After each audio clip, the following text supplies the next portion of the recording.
En 2026, on aura remplacé toutes les agences immobilières. C'est ce que disaient des startups en 2010. Croyez-moi, si 70% des ventes se font grâce à un agent immobilier alors que ce n'est pas obligatoire, c'est qu'il y a une raison. Depuis 10 ans, une croisade s'est installée contre les agents immobiliers. On la reconnaît à ce type de punchline. Ce n'est pas plus long de vendre un 80 mètres carrés qu'un 150 mètres carrés. Cette phrase, à force d'être partagée, a fini par se donner des airs de bon sens. En réalité, elle révèle surtout une profonde méconnaissance du marché.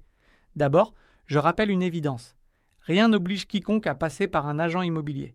La loi n'impose ni intermédiaire, ni commission, ni exclusivité. Le particulier peut publier son annonce, accueillir les visiteurs, négocier, signer, gérer les diagnostics, les rendez-vous, les contre-visites, les offres, les notaires.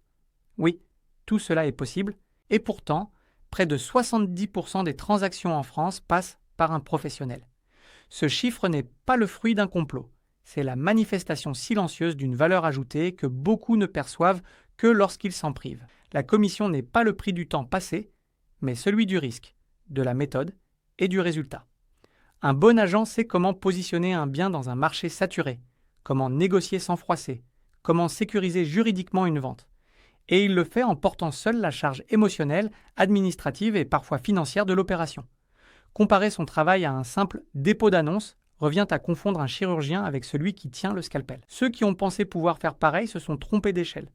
Oui, un particulier peut vendre un bien, mais peut-il le vendre aussi vite, au bon prix, avec la même sécurité juridique, dans les mêmes conditions de confiance?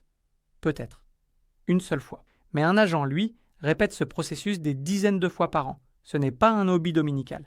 Plus on cherche à prouver que les agents sont inutiles, plus on démontre qu'on ne comprend rien à leur utilité. Car si malgré la liberté totale de s'en passer, les 2 tiers des Français continuent de les solliciter, c'est que ces professionnels répondent à un besoin que ni les plateformes, ni les algorithmes, ni les beaux discours n'ont su combler.